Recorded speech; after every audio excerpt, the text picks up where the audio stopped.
Aries, my name is Tanya, and I'll be doing a month ahead reading for you. This is going to be for Aries Sun, Moon, or Rising for the month of October. So we're going to see what is it that Aries needs to know for October 2023. What do we have for Aries? And one of these. I guess one more of these.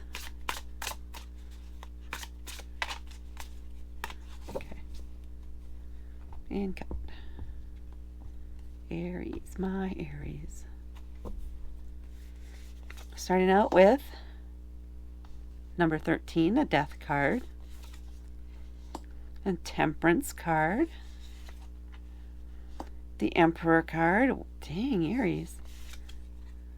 The Three of Swords and the Ace of Swords. Wow. You have a month ahead. It's like a power reading for Aries. I'll be pulling a card from the bottom of the deck, but I'm going to save that for later. For now, we're going to go through what we have in front of us. So you have 3 major arcana cards right off the bat. These are a major life lesson, a major life theme. So something big that kind of changes who you are in a way, or impacts you on a soul level. So we're starting out here with the Death card. The Death card is not literally about death. It's about the death of an old you, the death of a part of your life. So something has come to an end or is coming to an end for you here at the beginning of October. And it triggers a transformation in you because that part of you, that part of your life is no longer available to you. That energy is opened up, if you will. It's shifting. So it's a fundamental shift in some way in your life that really opens up. It feels like a lot of space for you. It is not necessarily what all of you want. Some of you do desire this and are looking forward to this. Some of you are feeling a little sad, a little bit. It's not a, how do I want to put it? It's not a soul-wrenching thing, but you can definitely feel this shift that's happening. It's almost like a nostalgia, that recognition that life moves on, and sometimes that means leaving behind the people that are not growing with you, that don't vibe with you anymore, that are not on the same level or the same page with you anymore. And there is some, I don't know, there are some emotions attached to that. But at the same time, you just know it's time to let that go. You know it's time to move on. And you're doing it. So that's what I'm feeling for you out of the Death card from the Major Arcana, the transformation that's happening.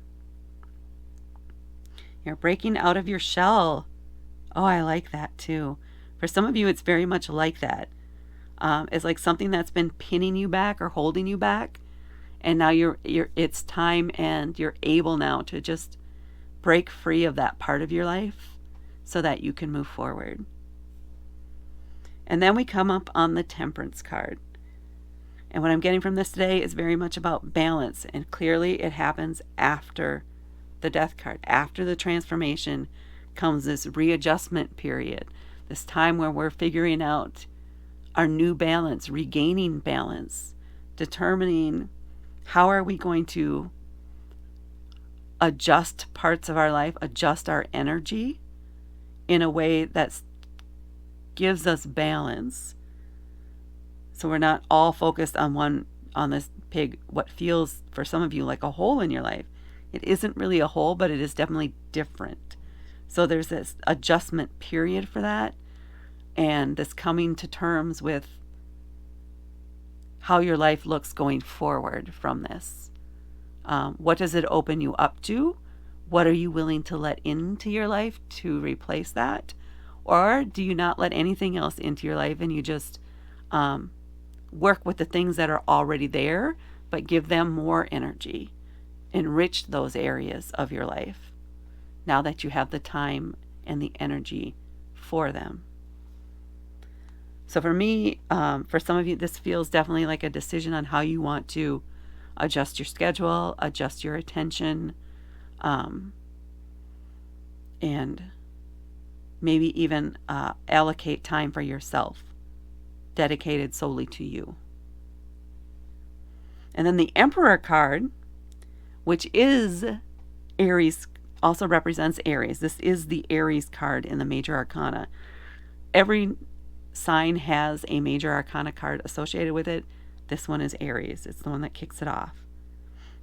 And the Emperor is about boundaries for the most part, right? He's known as the father of the deck. He can be seen as very stern. Sometimes he may be seen as indulgent, depending on the other cards around it. Here, I feel it is very much about boundaries for you. Making sure you're setting up some firm boundaries, and it may be related to this here because the people, in some cases, the people you're leaving behind don't always want to stay behind. They're still going to try. They're going to try, not always succeed, but they're still going to try pushing into your life or try pulling you back. They're going to try bringing you back down again. So this is about setting boundaries for yourself and for others. You need to give them very clear boundaries. You need to either block them straight up or tell them, if you keep calling, if you keep harassing me, I will block you, and then we won't have any communication.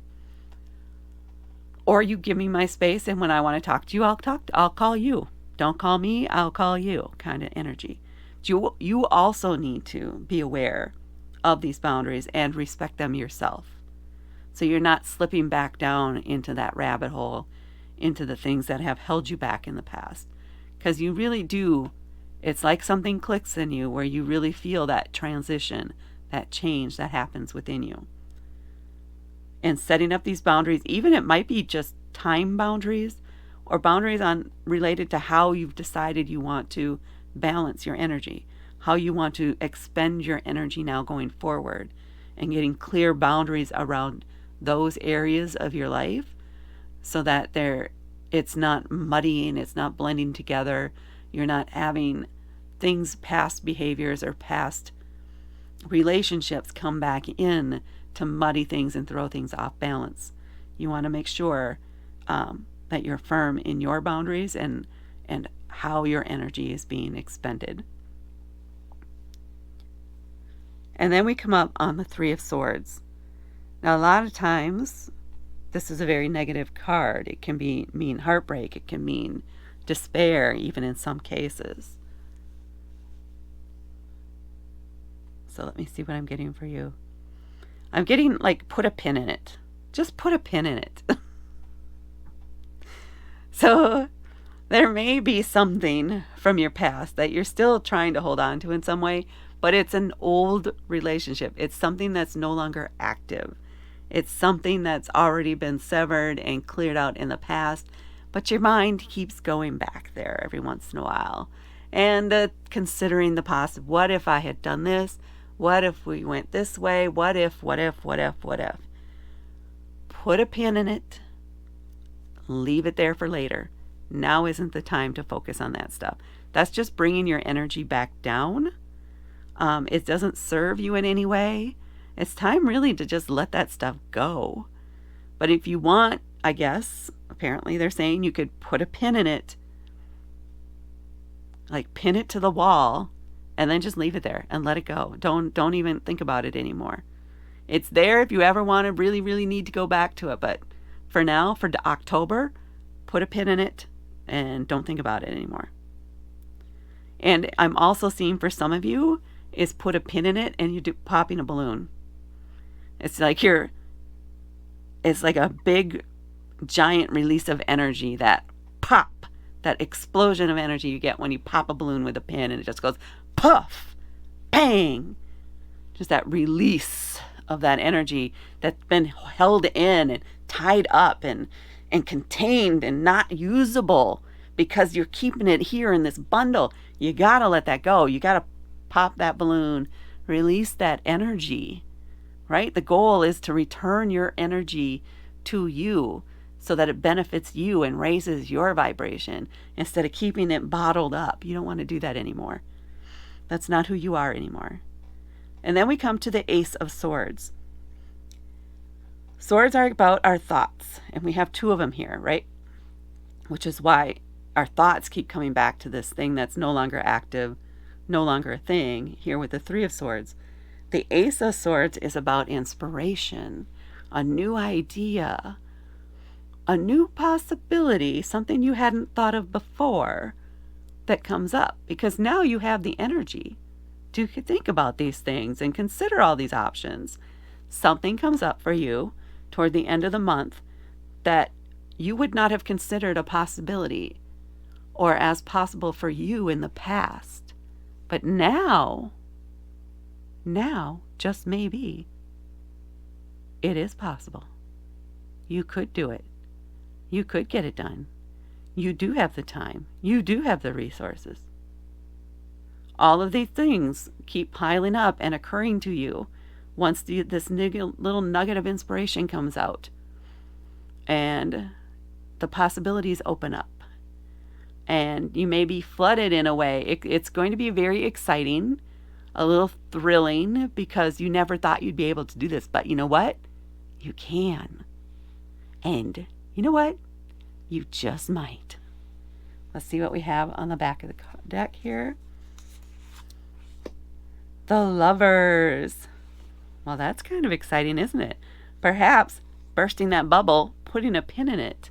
But I would say more bursting that bubble, letting that energy out that you've been holding and attaching to someone else in the past, opens you up to new possibilities. Perhaps this inspiration you have, maybe it's a new class, maybe it's a new hobby. It's something that's new to you that you wouldn't have considered in the past, but it could lead you to someone new. This is also, for some of you, this could be about contracts, about literally contracts. But for some of you, this is new love. This is the opening the door to new love, to enriched relationships, to better relationships, because we've left those things that don't serve us anymore. Now you have energy, you have room for people who are on the same wavelength as you, that are on a similar path that you do vibe with now, that suit who you are now. That opens these possibilities, these options up for you. And that's exciting too. But you have to get past this thing that you keep holding on to. Just put a pin in it. Let's see what we have for an oracle card for Aries. Okay. We have the Crafter. Oh my gosh, that's great. So maybe you take up a new craft. Wouldn't that be exciting? Okay, I craft, so obviously I would love that. Maybe you take up any of the things on here. Blacksmith class. Wouldn't that be interesting? Jewelry making for some of you. This is essentially telling you that the possibilities are endless. You have the capability now. You have the resources now. You have the energy now to do more, to do whatever you're drawn to do what excites you, what suits you, what brings more joy to you. Let's see what they have for this in the book. 35.